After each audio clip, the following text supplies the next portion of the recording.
The Secret Garden by Frances Hodgson Burnett. Chapter 2. Mistress Mary Quite Contrary. Mary had liked to look at her mother from a distance, and she had thought her very pretty, but as she knew very little of her, she could scarcely have been expected to love her or to miss her very much when she was gone. She did not miss her at all, in fact, and as she was a self-absorbed child, she gave her entire thought to herself, as she had always done. If she had been older, she would no doubt have been very anxious at being left alone in the world, but she was very young, and as she had always been taken care of, she supposed she always would be. What she thought was that she would like to know if she was going to nice people, who would be polite to her and give her her own way, as her ayah and the other native servants had done. She knew that she was not going to stay at the English clergyman's house, where she was taken at first. She did not want to stay. The English clergyman was poor, and he had 5 children nearly all the same age, and they wore shabby clothes, and were always quarrelling and snatching toys from each other. Mary hated their untidy bungalow, and was so disagreeable to them that after the first day or two nobody would play with her. By the second day they had given her a nickname which made her furious. It was Basil who thought of it first.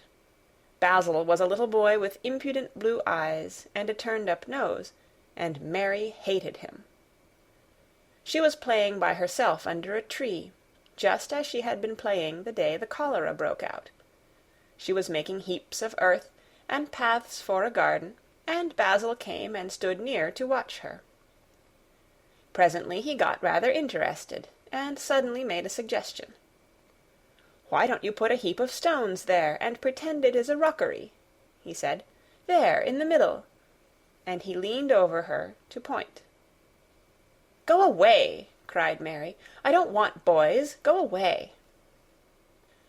For a moment Basil looked angry, and then he began to tease. He was always teasing his sisters. He danced round and round her, and made faces, and sang and laughed. "Mistress Mary Quite Contrary, how does your garden grow? With silver bells and cockle shells, and marigolds all in a row."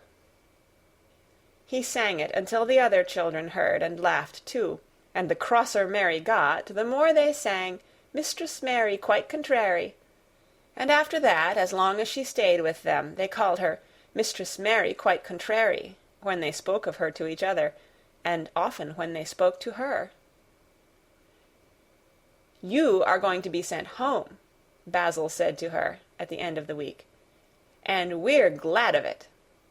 "I am glad of it too," answered Mary. "Where is home?" "She doesn't know where home is," said Basil, with 7-year-old scorn. "It's England, of course. Our grandmamma lives there, and our sister Mabel was sent to her last year. You are not going to your grandmamma. You have none. You are going to your uncle. His name is Mr. Archibald Craven." "I don't know anything about him," snapped Mary. "I know you don't," Basil answered. "You don't know anything. Girls never do. I heard father and mother talking about him. He lives in a great, big, desolate old house in the country, and no one goes near him. He's so cross he won't let them, and they wouldn't come if he would let them. He's a hunchback, and he's horrid." "I don't believe you," said Mary, and she turned her back and stuck her fingers in her ears, because she would not listen any more.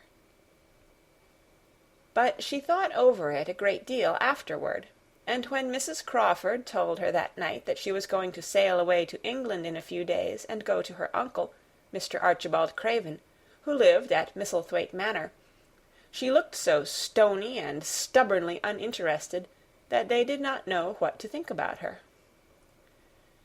They tried to be kind to her, but she only turned her face away when Mrs. Crawford attempted to kiss her, and held herself stiffly when Mr. Crawford patted her shoulder. "She is such a plain child," Mrs. Crawford said pityingly afterward. "And her mother was such a pretty creature. She had a very pretty manner, too, and Mary has the most unattractive ways I ever saw in a child. The children call her Mistress Mary quite contrary, and, though it's naughty of them, one can't help understanding it. Perhaps if her mother had carried her pretty face and her pretty manners oftener into the nursery, Mary might have learned some pretty ways too. It is very sad, now the poor beautiful thing is gone, to remember that many people never even knew that she had a child at all. I believe she scarcely ever looked at her, sighed Mrs. Crawford. When her ayah was dead, there was no one to give a thought to the little thing. Think of the servants running away and leaving her all alone in that deserted bungalow. Colonel McGrew said he nearly jumped out of his skin when he opened the door and found her standing by herself in the middle of the room. Mary made the long voyage to England under the care of an officer's wife, who was taking her children to leave them in a boarding school. She was very much absorbed in her own little boy and girl, and was rather glad to hand the child over to the woman Mr. Archibald Craven sent to meet her in London. The woman was his housekeeper at Misselthwaite Manor, and her name was Mrs. Medlock. She was a stout woman with very red cheeks and sharp black eyes. She wore a very purple dress, a black silk mantle with jet fringe on it, and a black bonnet with purple velvet flowers which stuck up and trembled when she moved her head. Mary did not like her at all, but as she very seldom liked people, there was nothing remarkable in that. Besides which, it was very evident Mrs. Medlock did not think much of her. "My word, she's a plain little piece of goods," she said, "and we'd heard that her mother was a beauty. She hasn't handed much of it down, has she, ma'am?" "Perhaps she will improve as she grows older," the officer's wife said good-naturedly.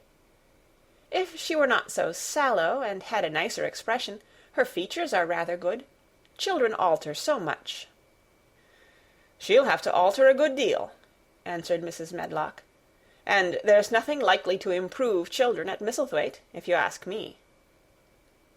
They thought Mary was not listening, because she was standing a little apart from them at the window of the private hotel they had gone to. She was watching the passing buses and cabs and people, but she heard quite well, and was made very curious about her uncle and the place he lived in. What sort of a place was it, and what would he be like? What was a hunchback? She had never seen one. Perhaps there were none in India. Since she had been living in other people's houses, and had had no ayah, she had begun to feel lonely, and to think queer thoughts which were new to her. She had begun to wonder why she had never seemed to belong to anyone, even when her father and mother had been alive. Other children seemed to belong to their fathers and mothers, but she had never seemed to really be anyone's little girl. She had had servants, and food and clothes, but no one had taken any notice of her. She did not know that this was because she was a disagreeable child, but then, of course, she did not know she was disagreeable. She often thought that other people were, but she did not know that she was so herself. She thought Mrs. Medlock the most disagreeable person she had ever seen, with her common, highly-coloured face and her common fine bonnet. When the next day they set out on their journey to Yorkshire, she walked through the station to the railway carriage with her head up, and trying to keep as far away from her as she could, because she did not want to seem to belong to her. It would have made her angry to think people imagined she was her little girl. But Mrs. Medlock was not in the least disturbed by her and her thoughts. She was the kind of woman who would stand no nonsense from young ones. At least, that is what she would have said if she had been asked. She had not wanted to go to London just when her sister Maria's daughter was going to be married, but she had a comfortable, well-paid place as housekeeper at Misselthwaite Manor, and the only way in which she could keep it was to do at once what Mr. Archibald Craven told her to do. She never dared even to ask a question. "Captain Lennox and his wife died of the cholera," Mr. Craven had said in his short, cold way. "Captain Lennox was my wife's brother, and I am their daughter's guardian. The child is to be brought here. You must go to London and bring her yourself." So she packed her small trunk and made the journey. Mary sat in her corner of the railway carriage and looked plain and fretful. She had nothing to read or to look at, and she had folded her thin little black-gloved hands in her lap. Her black dress made her look yellower than ever, and her limp light hair straggled from under her black crape hat. "A more marred-looking young one I never saw in my life," Mrs. Medlock thought. Marred is a Yorkshire word, and means spoiled and pettish.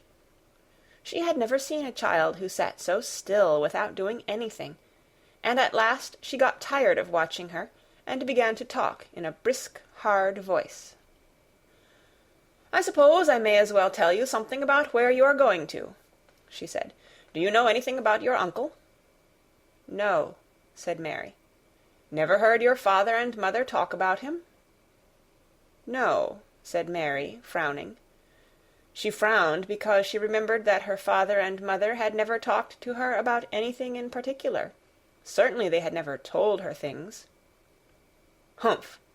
muttered Mrs. Medlock, staring at her queer, unresponsive little face. She did not say any more for a few moments, and then she began again. "I suppose you might as well be told something, to prepare you. You are going to a queer place." Mary said nothing at all, and Mrs. Medlock looked rather discomfited by her apparent indifference. But, after taking a breath, she went on. "Not but that it's a grand big place in a gloomy way, and Mr. Craven's proud of it in his way, and that's gloomy enough too.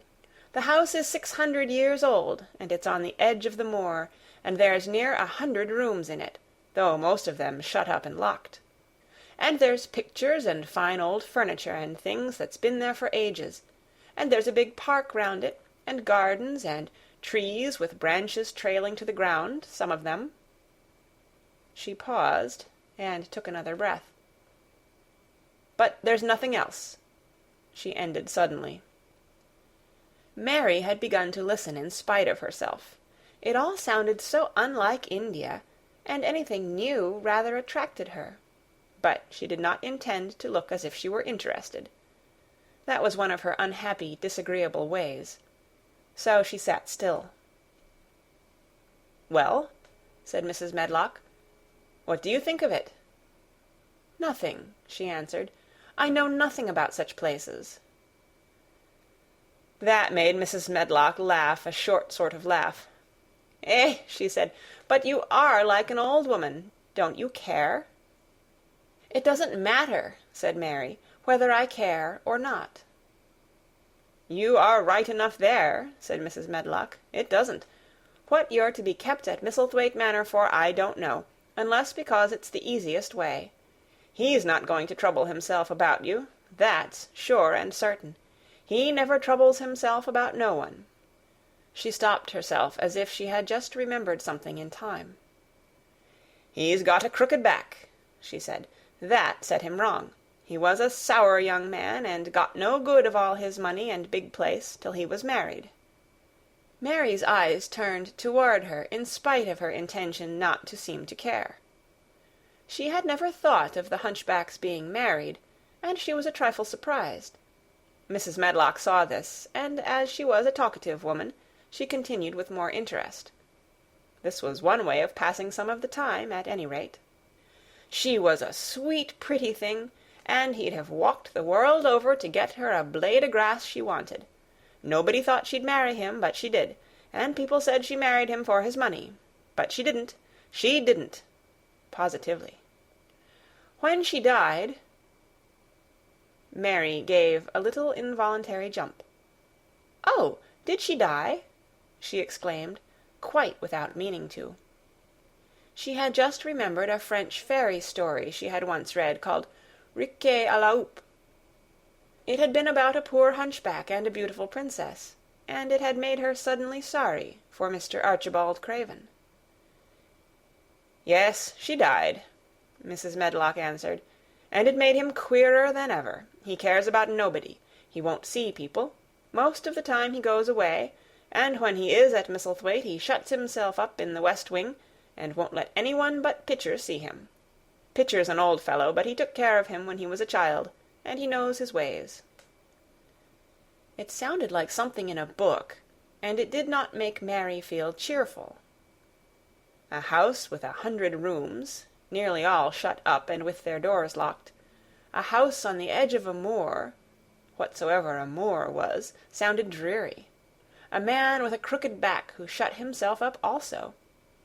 She stared out of the window with her lips pinched together, and it seemed quite natural that the rain should have begun to pour down in grey slanting lines, and splash and stream down the window panes. If the pretty wife had been alive, she might have made things cheerful by being something like her own mother, and by running in and out and going to parties, as she had done in frocks full of lace. But she was not there any more. "You needn't expect to see him, because 10 to 1 you won't," said Mrs. Medlock. "And you mustn't expect that there will be people to talk to you. You'll have to play about and look after yourself. You'll be told what rooms you can go into and what rooms you're to keep out of.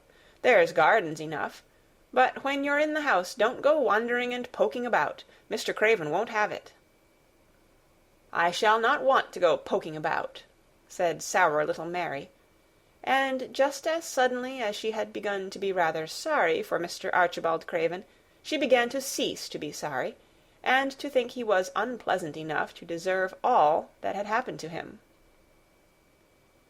And she turned her face toward the streaming panes of the window of the railway carriage, and gazed out at the grey rainstorm, which looked as if it would go on for ever and ever. She watched it so long and steadily that the greyness grew heavier and heavier before her eyes, and she fell asleep. End of chapter 2.